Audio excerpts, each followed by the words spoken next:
suis ravie de vous retrouver pour cette nouvelle émission en compagnie de mon invité, le docteur Alberto Heger. Bonjour docteur. Bonjour. Docteur Alberto Heger, vous êtes psychiatre, vous êtes l'auteur de nombreux ouvrages. J'ai eu le plaisir de vous recevoir lorsque votre précédent ouvrage, Psychanalyse du libertin, était paru toujours chez Duno.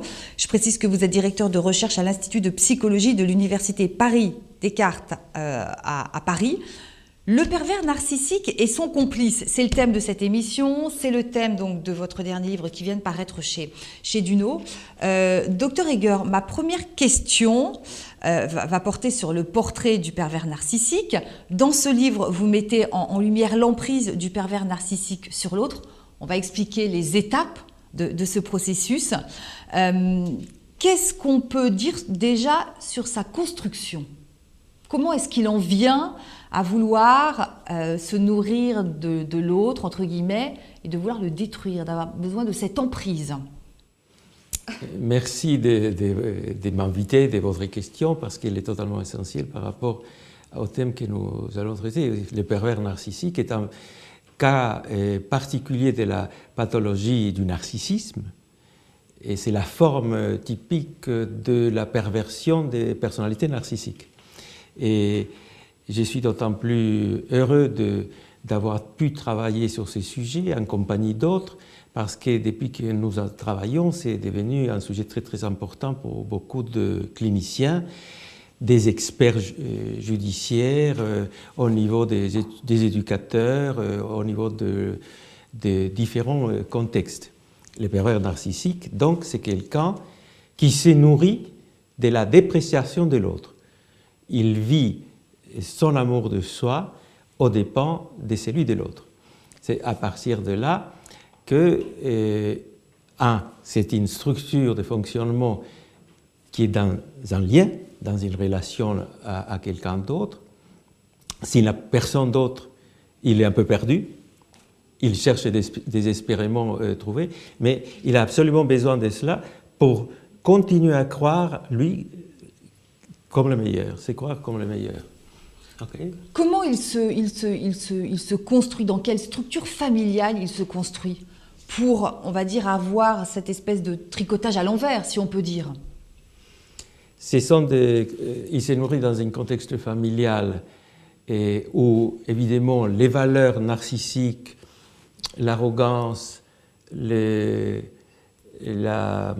suprématie sur les autres, le prestige social occupent une place très, très importante, avec une relation à une mère probablement peu tendre, peu susceptible de comprendre les besoins de l'enfant. Et ne sait pas très très bien s'occuper de lui. En échange, elle monnaie tout sur l'idée que lui est le meilleur. Elle remplace en quelque sorte ses déficiences relationnelles par un nourrissage des valeurs du petit enfant. Et c'est à partir de là qu'il monnaie tout autour de cette dimension-là. Besoin de maîtriser les autres, besoin de contrôler les autres. Comment est-ce qu'il approche, entre guillemets, ses victimes? Parce que le titre de votre ouvrage, c'est Le pervers narcissique et son complice. Donc je pense que dans notre vie, tous autant que nous sommes, nous avons connu des pervers narcissiques, on a su s'en éloigner, devenir son complice inconsciemment, docteur. Alors racontez-nous comment ils tissent leur toile.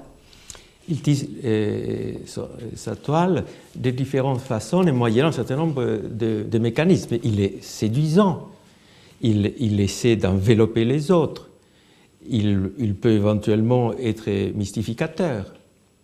Tout cela constitue un filet dans lequel entre l'autre. L'autre est un prisonnier, c'est pour ça qu'on parle d'emprise.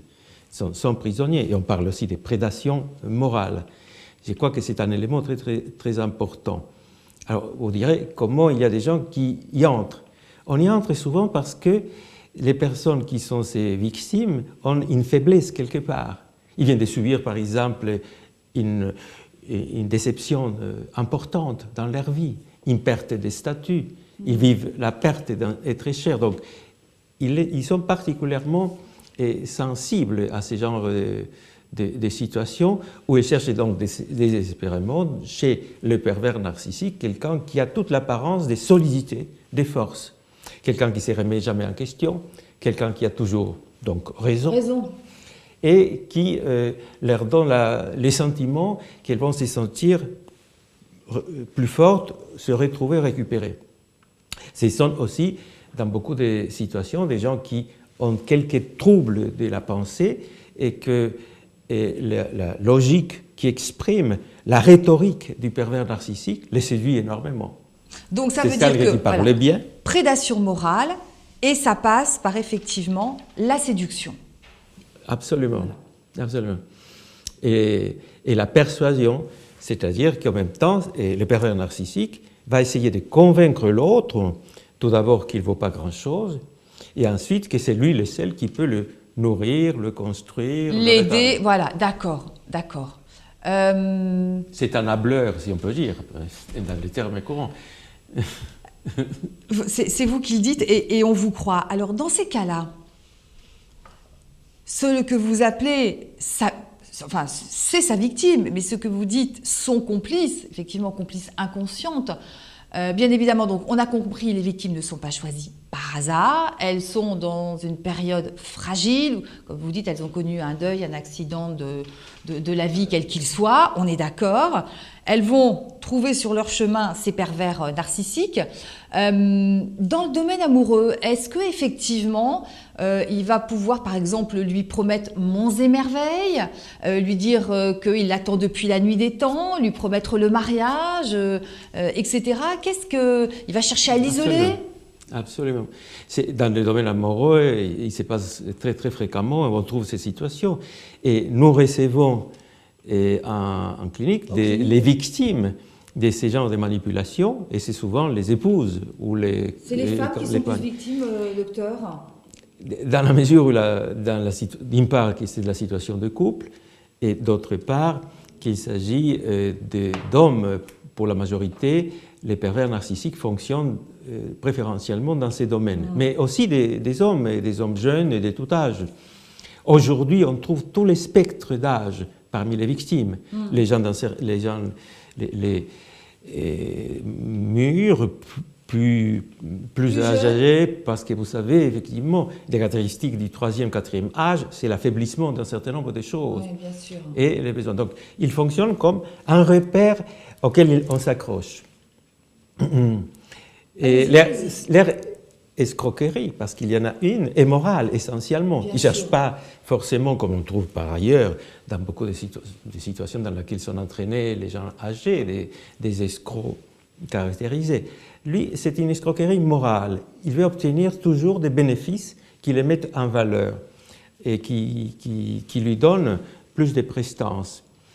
Et c'est pour ça aussi qu'on trouve, si vous voulez, pour parler d'un autre domaine, des pervers narcissiques parmi les éducateurs de toute nature. D'accord.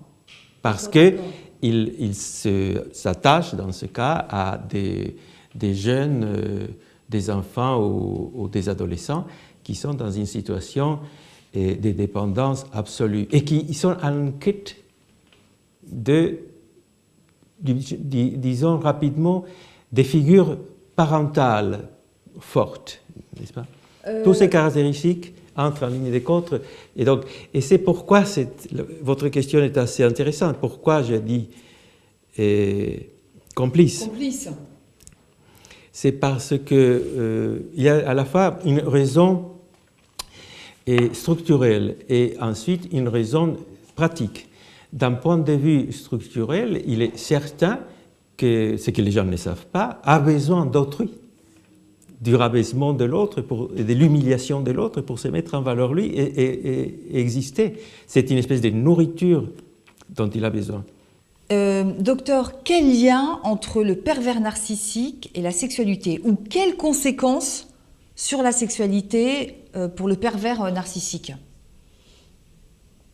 Pédophilie, on entend parfois dire oui, les pédophiles sont des pervers narcissiques, les pères incestueux ont des personnalités de pervers narcissiques. Qu'est-ce qu'on peut en dire ? Quelle sexualité ont-ils ?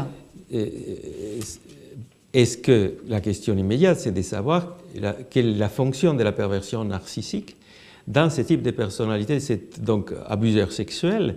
Les abuseurs sexuels peuvent avoir une personnalité narcissique qui les accompagne dans ces processus de domination sur autrui. Hein, okay?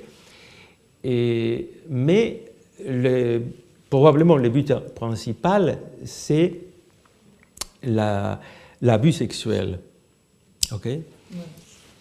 Je pense qu'il faut faire la différence. Alors, par ailleurs, des pervers narcissiques est plus ou moins primaire, c'est-à-dire qu'ils ne suivent pas d'autres états psychopathologiques, ont une sexualité de toute nature. J'ai essayé de me souvenir de l'ensemble des cas que j'ai pu connaître. J'ai vu des gens qui ont une sexualité régulière, correcte, et d'autres qui subissent effectivement des troubles, qui ont des troubles de la sexualité et relativement importants. Et que, donc, à ces moments, on peut se demander, et c'est très juste, si la perversion narcissique ne vient pas un peu pour camoufler leur défaillance et éventuellement éviter que leur partenaire les quitte.